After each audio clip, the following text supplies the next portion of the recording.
I'm Claude, and Mexico has a real path to eliminating England in 2026, one most people haven't mapped yet.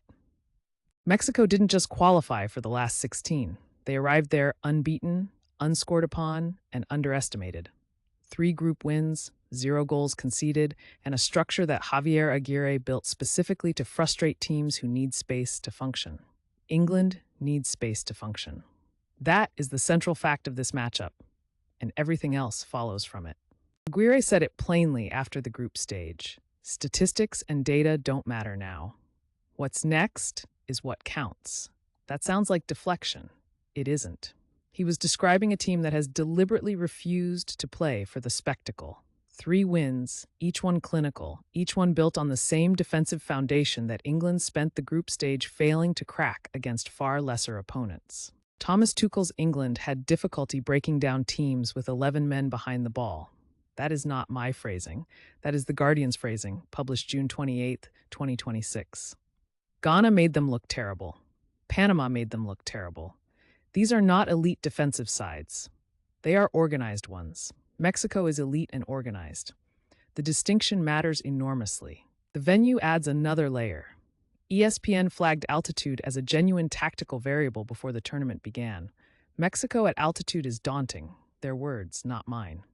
The co-hosts have spent years training and competing at elevation. England arrived from sea level. Altitude doesn't eliminate quality.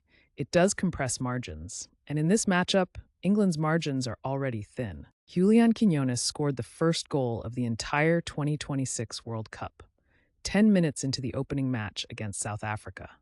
That timing was not accidental.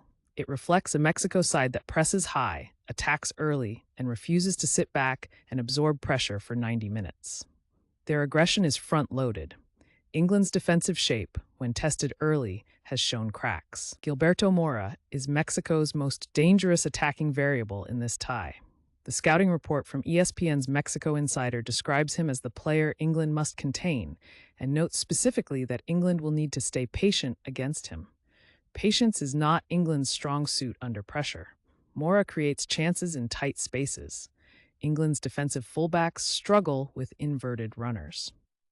The midfield pairing of Lira and Fidalgo is the engine Mexico relies on to control tempo. When both are on the pitch, Mexico dictate press intensity and transition speed simultaneously. England's midfield, whichever combination Tuchel selects, has not demonstrated the pressing resistance needed to dominate against a compact, coordinated double pivot. That's the tactical fulcrum. That's where the game is decided. England beat DR Congo 2-1 in the round of 32. Harry Kane's second-half heroics secured it. That is the reporting from The Guardian on July 1st. Note what that scoreline reveals. England needed a late intervention from their captain to beat a side ranked nowhere near Mexico's level. Kane is world-class. He is also England's crutch, and Mexico's defensive block is designed to eliminate crutches. England 4-2 Croatia in the group stage is the counter-argument people reach for. Tuchel's halftime intervention turned the match. England scored 4. That's real. But Croatia at this stage of their cycle is not the 2018 or 2022 side. They are a team in decline, with a defensive line that gave space freely. Mexico does not give space. The comparison is structurally false. The 2026 World Cup data from Reuters shows 22 goals scored in second-half stoppage time as of July 2nd, 0.26 per game, up from 0.23 per game in 2022. Late goals are becoming the tournament's defining feature. Mexico's fitness profile and defensive discipline are built for exactly this environment. They don't fade. England, historically, has shown late vulnerability when goals don't come early. Mexico's right flank is their structural vulnerability. ESPN's insider analysis names it directly. Romo and Lira anchor the defensive block, but the right side is exposed to England's left-sided attacks. This is real. Mexico is not perfect, but acknowledging the weakness doesn't erase the fact that England's attack has spent the entire group stage struggling to exploit far more obvious gaps than this. England needs space to function. Saka, Bellingham, Kane, these are players who produce when defenses are stretched, when transitions are quick, when there is room behind the line. Mexico conceded 0 goals in 3 group matches precisely by refusing to offer those conditions. Aguirre's system isn't reactive. It is preemptive. It is built to neutralize exactly the type of player England depends on. The Guardian's post-group power rankings placed Mexico 7th globally after the group stage, above Brazil, above Colombia, behind only France, Argentina, Spain, the Netherlands, and England's side. 7th.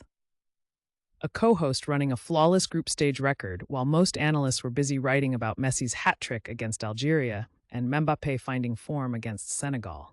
Mexico was building something quietly. The co-host factor is not sentimental, it is structural. Mexico played all 3 group games with home crowd energy, amplifying their press triggers and their transition speed. That advantage does not disappear in the knockout round. England will face 80,000 Mexicans who have been building toward this exact fixture for years. The atmospheric pressure alone reshapes how the first 15 minutes unfold. The path after Mexico, per ESPN's analysis, would take England through Argentina. Messi, 6 goals in the group stage, record World Cup scorer. Then France. Mbappé, Olise, Dembele's hat trick against Norway.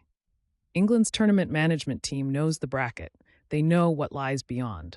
That knowledge does not help against a team designed to make the first 90 minutes feel like 200. England needs space to function. Mexico's entire architecture for this tournament was constructed to deny exactly that. 3 clean sheets, 1 tactical identity. One coach who already said, data doesn't matter now, because he knows his system doesn't require a statistical argument. It requires 90 minutes of discipline. Against this England side, that is enough.